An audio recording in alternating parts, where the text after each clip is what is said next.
Welcome to Brilliantly British. My name is Lawrence, and today I'm going to show you how to make the much loved garlic bread. It is something that in the UK we have often with our main meals, and honestly, when done properly, it should be strong in garlic, rich in butter, with soft, fluffy bread. So sit back in that chair of yours as I show you how to make it with a cup of tea in hand and enjoy this episode. To make today's garlic bread, you will need the following ingredients in front of me here. You will need some salt, some oregano, some rosemary, some yeast, a pinch of sugar, white bread flour, wholemeal bread flour, warm water, some homemade Brilliantly British fermented butter, which, if you follow the link up there, will very quickly and simply explain to you how to make it yourselves at home. And finally, you will need some cloves of garlic. Guys, I say this all the time, and it's true, hydration is really important. So as a Brit, I'd recommend switching on your kettle and making yourself a nice cup of hot tea. Okay guys, the first thing to do is to pour in your sugar and your yeast into your warm water, making sure that the water is no hotter than body temperature. It is crucial because you don't want to kill your yeast. Make sure that the sugar and the yeast have dissolved completely in the water before letting this mixture sit on the side for 10 to 20 minutes or however long it takes for a frothy layer or bubbles to start to appear in the mixture, because this will indicate to you and to me that the yeast is perfect and suitable to be used to make our bread. That's it.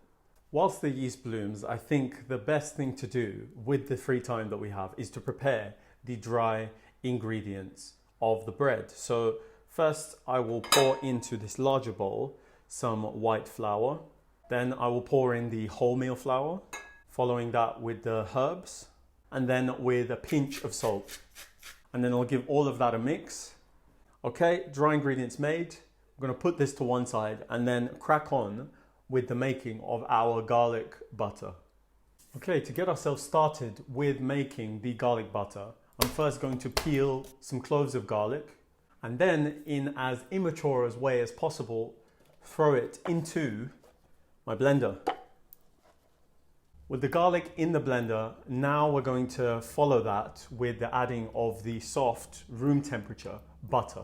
After adding the butter, if the butter you're using isn't salted butter, add some salt now. Now we're going to blend it until it's nice and smooth in texture. We want it to be nice and smooth in texture because the last thing you want is chunks of garlic. Heaven forbid. From time to time as well, feel free to use a spatula or a spoon to push the butter back down towards the blades of your blender. This looks really, really good. It's become really light, really smooth in texture. I'm just checking now, just as you should, to make sure that there are no big chunks of garlic, because really it is the last thing you want. But I can tell you from the smell of this, there aren't going to be vampires anywhere near my door, and certainly not near yours if you go ahead and make this yourselves. Okay guys, with the garlic butter now made, all you need to do now is put it into a container, cover it and put it into your fridge, ready for later on. That's it. Okay guys, if after 20 minutes or so your mixture, your wet mixture, hasn't formed a frothy layer on top or bubbles aren't just coming through it, then that tells you straight away that your yeast is dead. And so what you'll need to do is make a fresh mixture. If on the other hand, you do get either one or both of those positive results, then you need to crack on, just as I will now, by pouring your wet mixture into your dry mixture and begin to form your dough. So just gradually pour the mixture in, making sure that the water has been absorbed by the flour before you add a bit more.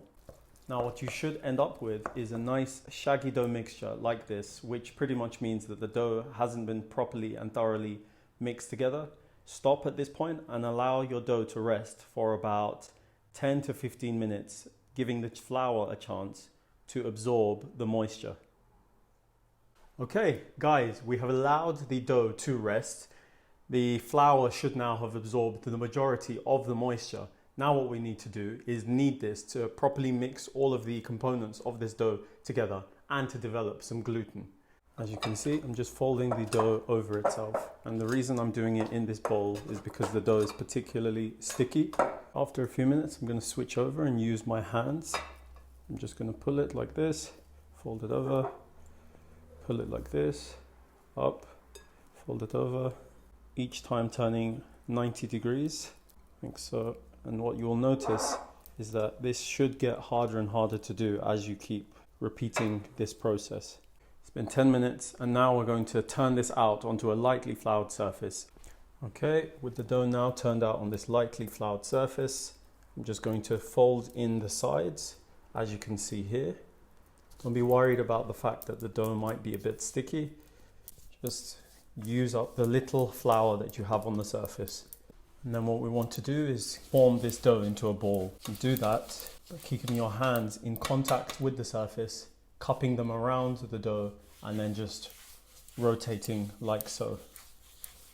You want the dough to stick a little bit to the surface. You don't want it to be too dry underneath, otherwise you won't be able to form the taut ball that we're trying to form now.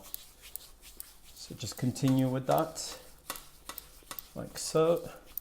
Use the bowl as well to clean up the surface. Okay, we're done kneading the dough and we want to allow it to proof now. So what we're going to do is drizzle a little bit of oil into this bowl, and then with a pastry brush, spread the oil around the bowl, and then use some of the oil to also grease the top of your dough. This will prevent it from forming a dry, hard skin whilst it rises. And then cover with a cloth soaked in warm water. For the best results when you're proofing your dough, place it into a cold or switched off oven, and then beside it, fill a bowl with hot water. This will create a nice steamy environment that the yeast ultimately will thrive in. Okay guys, welcome back. As you can see, the dough has risen beautifully. Now what we need to do is turn this out onto a floured surface and begin forming it into a baguette shape. To shape the dough, flatten it first into a square and then fold both sides in before tightly rolling. With the dough tightly rolled, with your hands lengthen it by rolling the dough back and forth along its length, as well as tapering it at the ends to finish the shaping. Once shaped, relocate the dough onto some baking paper, which should also be used to wrap the dough, before covering with a warm damp cloth and allowing to proof again for a duration of 30 minutes, switching on your oven 15 minutes in. After the second proof, delicately unwrap and transfer to a baking tray. With a sharp knife or razor, score the dough 2 to 3 times to help it rise, then slide the tray into your oven, followed by an oven-proof vessel filled with hot water to generate steam. Once baked, the baguette should be light in color as well as wonderfully aromatic due to the herbs within. Set the bread to one side and allow it to cool completely. And at this point, bring your garlic butter out of the fridge to soften. Okay guys, we are almost done. The last thing to do is to actually cut pockets along the length of your cooled baguette. In these pockets, you'll then generously spread your soft room temperature garlic butter. And that's it. When you're ready to cook it, wrap it in some foil, switch on your oven and bake it for about 15 minutes until it's crunchy on the outside, soft and moist on the inside. Okay, guys, as you can see, making garlic bread wasn't hard at all. In the episode following this one, I will be tasting this fresh out of the oven and then giving you a verdict of how good this actually is. So good. So good. Really, really good. With all that being said, thank you so much for tuning in and allowing me to show you how to make this delicious accompaniment to a meal I can't mention just yet. Don't forget to click the like button, subscribe to this channel, follow us on all of the social media platforms that this channel is on, tell everyone you know about the brilliantly British food on this channel, and I will see you next time.